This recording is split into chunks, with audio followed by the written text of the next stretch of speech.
નમસ્કાર દોસ્તો, આજે આપણે સાંભળશું એક ધનવાન શેઠ અને ગરીબ વ્યક્તિની એવી કહાની કે આ કહાની સાંભળીને જાનવર જેવા વ્યક્તિનું પણ હૃદય પીગળી જશે અને પથ્થર જેવા મજબૂત દિલવાળા વ્યક્તિની આંખમાં પણ આંસુ આવી જશે, કેમ કે જે ગરીબ વ્યક્તિને અનરાધાર વરસાદમાં શેઠજીએ પોતાના મહેલના ઘોડા બાંધવાના તબેલામાં એક રાત્રિ વિતાવવા માટે પણ આશ્રય ન આપ્યો, એ જ ગરીબ વ્યક્તિએ થોડા સમય બાદ શેઠ સાથે એવો વ્યવહાર કર્યો કે શેઠનું હૃદય પરિવર્તન થઈ ગયું.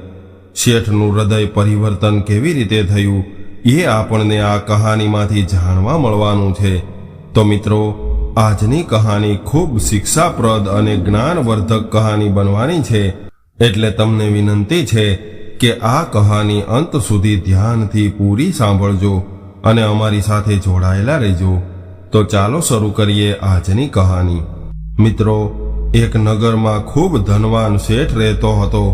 એની પાસે એટલું બધું ધન હતું કે એણે પોતાને રહેવા માટે ઘણા બધા મહેલ જેવા ઘર બનાવ્યા હતા અને શેઠની સેવા કરવા માટે એની પાસે ઘણા બધા નોકર ચાકર અને ઘણી પ્રકારની સુખ સુવિધાઓ હતી. કદાચ ક્યારેક શેઠને એક મહેલથી બીજા મહેલ સુધી જવું હોય તો પણ એ ઘોડા પર સવાર થઈને જતા હતા. શેઠનો વેપાર આખા પ્રદેશમાં ફેલાયેલો હતો અને એના કારણે એને ઘણી વખત વ્યાપારિક યાત્રા પર જવું પડતું. પરંતુ શેઠજી આ વ્યાપારિક યાત્રા પર હંમેશા એકલા જવાનું જ પસંદ કરતા.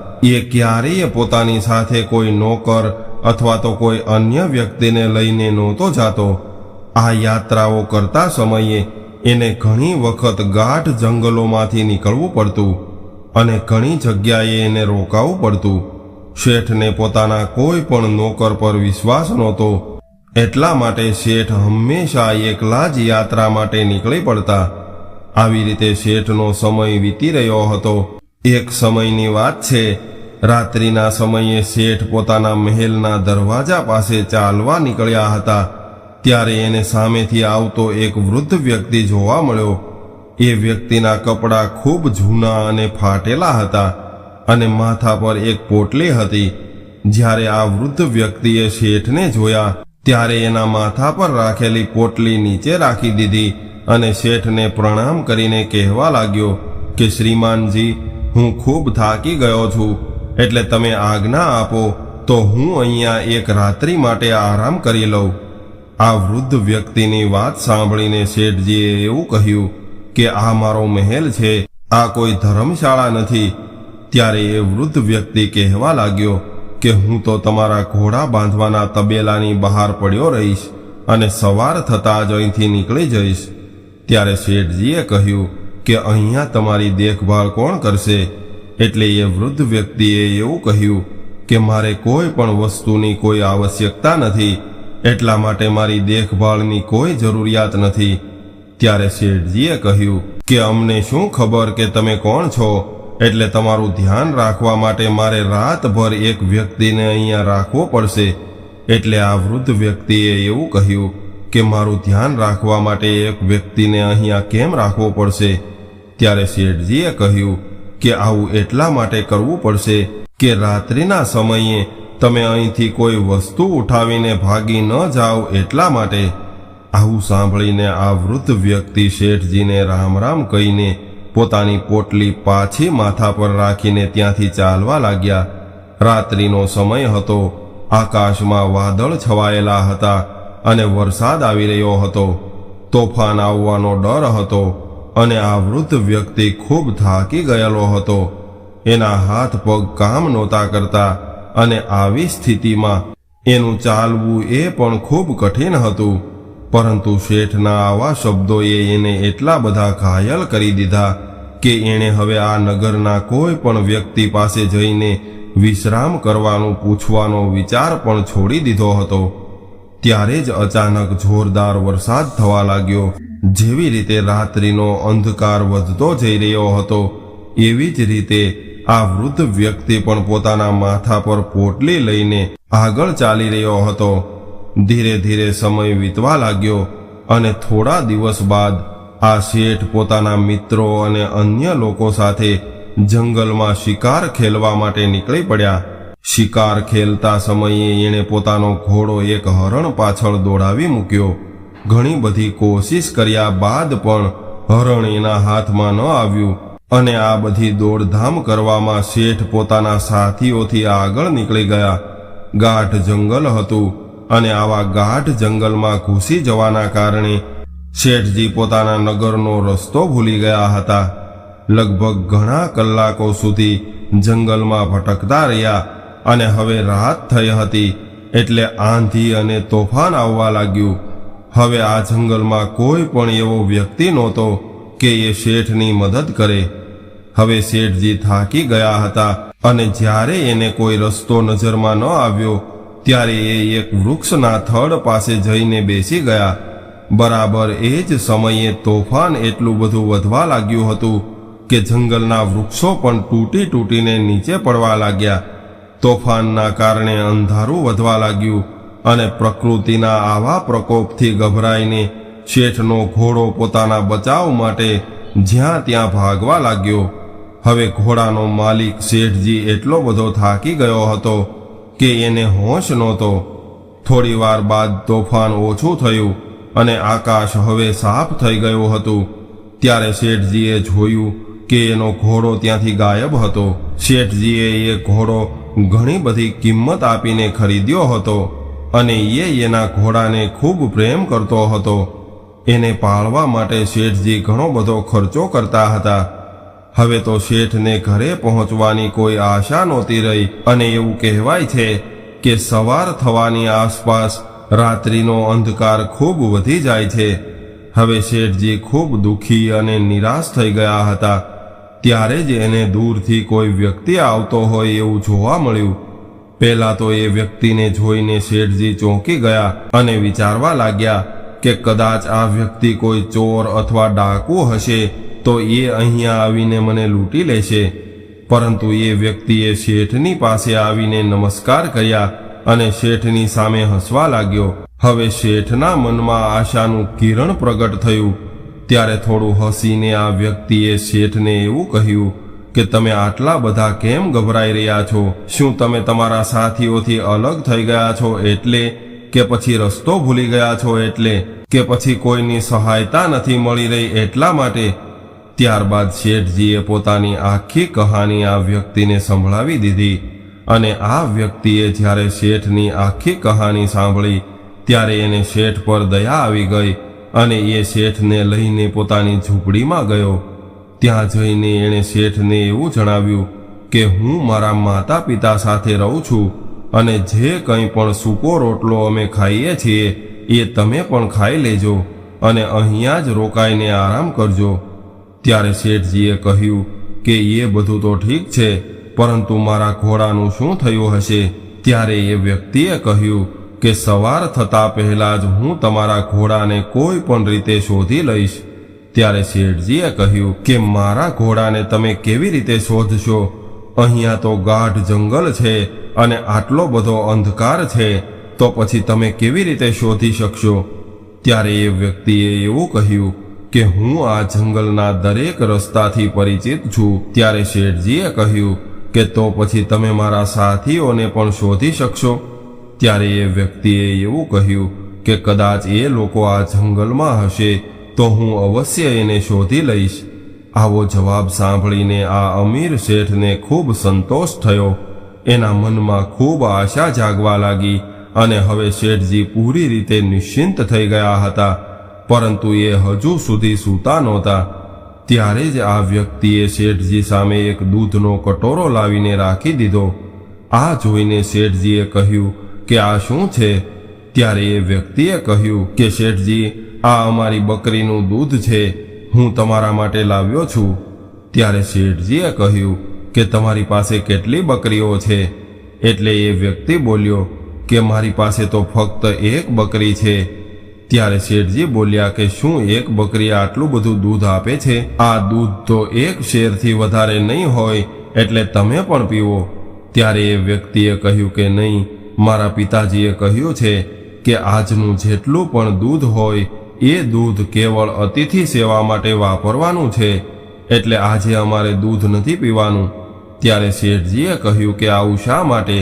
એટલે એ વ્યક્તિ કહેવા લાગ્યો કે અમારે અહીંયા સૌથી મોટી વસ્તુ દૂધને માનવામાં આવે છે અને અતિથિની સેવામાં અમે અમારું દૂધ પ્રસ્તુત કરીએ છીએ. હું મારા પિતાજીનો એકનો એક પુત્ર છું અને દૂધ અમારે અહીંયા સર્વોત્તમ ભોજન માનવામાં આવે છે અને મારા પિતાજીએ આ દૂધ તમારી સેવા માટે મોકલ્યું છે. ત્યારે શેઠજીએ કહ્યું કે તમે તો ખરેખર દેવતા જેવા માણસો છો. શેઠની વાત સાંભળીને એ વ્યક્તિ કહેવા લાગ્યો કે નહીં શેઠજી, દેવતા તો ખૂબ દૂરની વાત છે. અમે તો પૂરી માનવતાને પણ નથી અપનાવી શક્યા. એની વાત સાંભળીને શેઠજી કહેવા લાગ્યા કે નહીં ભાઈ, માનવતા તો તમારી અંદર ઘણી બધી છે. આવી રીતે વાતો કરતા કરતા શેઠજી સૂઈ ગયા. હવે પોતાના અતિથિની સાચી સેવા કરવાવાળો આ વ્યક્તિ છુપાઈને ઉઠી ગયો અને હાથમાં મશાલ લીધી અને પોતાના અતિથિના ઘોડાને શોધવા માટે ત્યાંથી ચાલી નીકળ્યો. ઘોડાને શોધતા શોધતા એ સવારના સમય આસપાસ અતિથિનો ઘોડો લઈને પોતાની ઝૂંપડીએ પાછો આવી ગયો. જ્યારે એની માએ જોયું કે અતિથિનો ઘોડો મળી ગયો છે, એટલે એ ઊભી થઈને ઘોડાને ચારો આપવા લાગી. એ જાણતી હતી કે ઘોડો જંગલમાંથી ઘાસ ચરીને આવ્યો હશે, છતાં પણ એણે પોતાના અતિથિની સેવા કરવાને પોતાનું કર્તવ્ય સમજ્યું અને ઘોડાને કદાચ ચારો ન મળતો તો એની અતિથિ સેવા અધૂરી સમજવામાં આવતી. હવે સવાર થઈ ગયું અને શેઠજી ઉઠી ગયા. ત્યારે એણે જોયું કે એનો ઘોડો ચારો ખાઈ રહ્યો હતો અને એ વ્યક્તિ શેઠની સામે હાથ જોડીને કહી રહ્યો હતો કે આજે ઈશ્વરે અમારી લાજ રાખી લીધી. આવું સાંભળીને શેઠજીએ એવું કહ્યું કે શું થયું ભાઈ? ત્યારે આ વ્યક્તિએ એવું કહ્યું કે શેઠજી, તમારો ઘોડો મને મળી ગયો છે. કદાચ એ વધારે આગળ ગયો હોત તો જંગલના વાઘ એને શિકાર બનાવી લેત. આટલું સાંભળીને શેઠજી આ વ્યક્તિને ધન્યવાદ આપવા લાગ્યા. બરાબર એ જ સમયે આ વ્યક્તિની વૃદ્ધ માતાએ દૂધનો કટોરો ભરીને મોકલી દીધો. દૂધ પીધા પછી શેઠજીએ પોતાના ઘરે જવાની ઈચ્છા પ્રગટ કરી અને એવું કહ્યું કે હું તમારા પિતાજીને મળવા માંગુ છું. એટલે આ યુવક એના પિતાજીને બોલાવવા ગયો. એના પિતાજી ત્યારે આરામ કરી રહ્યા હતા. હવે આ યુવક એના પિતાજી પાસે જઈને કહેવા લાગ્યો કે પિતાજી, જે અતિથિ મહાશય આપણી ઝૂંપડીએ આવ્યા છે એ તમને યાદ કરી રહ્યા છે. ત્યારે પિતાજીએ પૂછ્યું કે એ મને શા માટે યાદ કરે છે? ત્યારે પુત્રએ કહ્યું કે એ અહીંથી જવા માગે છે. ત્યારે પિતાએ કહ્યું કે એને એવું કહી દે કે થોડા દિવસ હજુ રોકાઈ જાય. ત્યારે પુત્રએ કહ્યું કે મેં તો એને કહ્યું હતું, પરંતુ એ નથી માની રહ્યા. એટલે પિતાજીએ એવું કહ્યું કે કંઈ વાંધો નહીં, તું એને એના ઘર સુધી મૂકતો આવ. ત્યારે પુત્રએ કહ્યું કે પિતાજી, પરંતુ એ અહીંથી જતા પહેલા તમારા દર્શન કરવા માગે છે. ત્યારે પિતાએ કહ્યું કે બેટા, હું એને ન મળું એ જ સારું રહેશે. પિતાની આવી વાત સાંભળીને પુત્રને થોડું આશ્ચર્ય થયું અને અત્યાર સુધી પુત્ર એના પિતા સામે ક્યારેય બોલ્યો નહોતો, પરંતુ આજે એ પોતાના પિતાને એવી રીતે જોવા લાગ્યો જાણે કે એની આંખોમાં કોઈ શબ્દો લખ્યા હોય. પિતાજીએ પુત્રની આંખો સામે જોઈને વાંચી લીધું અને એને ધીરેથી સમજાવીને કહેવા લાગ્યા કે બેટા, તું કદાચ એવું પૂછવા માગે છે કે હું એ અતિથિ મહાશયને આવી રીતે દૂર રહીને એનો અનાદર શા માટે કરી રહ્યો છું? પરંતુ બેટા, મારી આ વાતમાં પણ અતિથિના સત્કારનો ભાવ ભરેલો છે. ત્યારે પુત્રએ પિતાજીની વાત સાંભળીને એવું કહ્યું કે પિતાજી, હું આ અનાદરમાં આદરની ભાવનાને સમજી નથી શકતો, એટલે કૃપા કરીને આનું રહસ્ય સમજાવો. ત્યારે પિતાએ કહ્યું કે બેટા, આ બધી વ્યર્થની વાતો છે, એના વિશે હું જણાવવા નથી માંગતો. એટલે પુત્રએ કહ્યું કે પિતાજી, તો પછી હું અતિથિ મહોદયને શું કહીશ? ત્યારે પિતાએ કહ્યું કે તું એને એવું કહેજે કે મારા પિતાજી વૃદ્ધ છે અને રોગી છે અને એ પથારીમાંથી ઊભા થઈને ચાલવા માટે અસમર્થ છે, એટલા માટે એનું બહાર આવવું કઠિન છે. હવે પુત્રએ પિતાજીનો આવો સંદેશ શેઠજીને સંભળાવી દીધો. આ વાત સાંભળીને શેઠ કહેવા લાગ્યા કે આવા પવિત્ર સ્થાન પર આવીને એ મહાત્માને જોયા વગર હું અહીંયાથી કેવી રીતે જઈ શકું? જે ઘરમાં ભટકેલાને માર્ગ બતાવવામાં આવે છે, જે ઘરમાં અતિથિની સેવા કરવામાં આવે છે, એવા ઘરના દેવતા સમાન વ્યક્તિને જોયા વગર મારા મનને શાંતિ નહીં મળે. હવે શેઠનો સંદેશ પુત્રએ પિતા સુધી પહોંચાડી દીધો, એટલે હવે વૃદ્ધ પિતાને શેઠની સામે આવવું પડ્યું. હવે શેઠજીએ એને જોઈને તરત જ ઓળખી લીધા કે આ તો એ જ વૃદ્ધ વ્યક્તિ છે જે થોડા દિવસ પહેલા મારા મહેલની સામે માથા પર પોટલી ઉઠાવીને આવ્યો હતો. એણે એક રાત માટે મારી પાસે આશ્રય માગ્યો હતો, પરંતુ મેં તો એને ચોર પણ કહી દીધો હતો. મેં તો એની સાથે ખૂબ ખરાબ વર્તન કર્યું હતું. શેઠજી આવું બધું વિચારી રહ્યા હતા અને હવે તો આ વૃદ્ધના પુત્રએ આ શેઠના હૃદયને બિલકુલ બદલી દીધું હતું. હવે આ અમીર શેઠ હાથ જોડીને ઊભો રહી ગયો અને પોતે કરેલા દુર્વ્યવહાર માટે આ વૃદ્ધ વ્યક્તિ સામે માફી માંગવા લાગ્યો. ત્યારે આ વૃદ્ધ વ્યક્તિએ એવું કહ્યું કે તમારા તરફથી માફી માંગવાનો કોઈ પ્રશ્ન જ નથી, એટલા માટે જ હું બહાર આવીને તમને એ જૂની ઘટનાની યાદ અપાવવા નહોતો માંગતો, પરંતુ તમારા આગ્રહને હું ટાળી ન શક્યો, એટલા માટે મારે અહીંયા આવવું પડ્યું. અને મને મળીને કદાચ તમને ઘણું બધું દુઃખ થયું હશે, એટલે મારે તમારી પાસે માફી માગવી જોઈએ. ત્યારે શેઠજીએ કહ્યું કે તમારું વ્યક્તિત્વ તો ખૂબ ઊંચું છે. આટલું કહીને આ અમીર શેઠ વૃદ્ધના ચરણમાં પડી ગયો. એની આંખોમાંથી પસ્તાવાના આંસુ વહી રહ્યા હતા, એના હોઠ ધ્રુજી રહ્યા હતા. શેઠની સ્થિતિ એવી હતી જાણે કે એ એવું કહી રહ્યા હોય કે આ વૃદ્ધની ઝૂંપડી શેઠના મહેલ કરતાં પણ ઊંચી છે, કેમ કે અહીંયા માનવતાનો નિવાસ છે. ત્યારબાદ શેઠ પોતાના ઘરે પાછો આવી ગયો અને એ દિવસ બાદ શેઠનું હૃદય પરિવર્તન થઈ ગયું. પહેલા જ્યાં કઠોર હૃદયવાળો શેઠ હતો, કોઈ પણ વ્યક્તિ ઉપર વિશ્વાસ અથવા તો દયાની ભાવના એના મનમાં ક્યારેય પ્રગટ નહોતી થઈ, એ જ શેઠ હવે બિલકુલ બદલી ગયો હતો. હવે એ દીન દુખિયાઓની સેવા કરવા લાગ્યો અને એના દ્વાર પર આવવાવાળા કોઈ પણ અતિથિનું ખૂબ સારી રીતે સ્વાગત સત્કાર કરવા લાગ્યો. હવે શેઠના હૃદયનું પૂરી રીતે પરિવર્તન થઈ ગયું હતું. જે પથ્થર દિલ શેઠ હતો એ હવે પૂરી રીતે પીગળી ગયો હતો.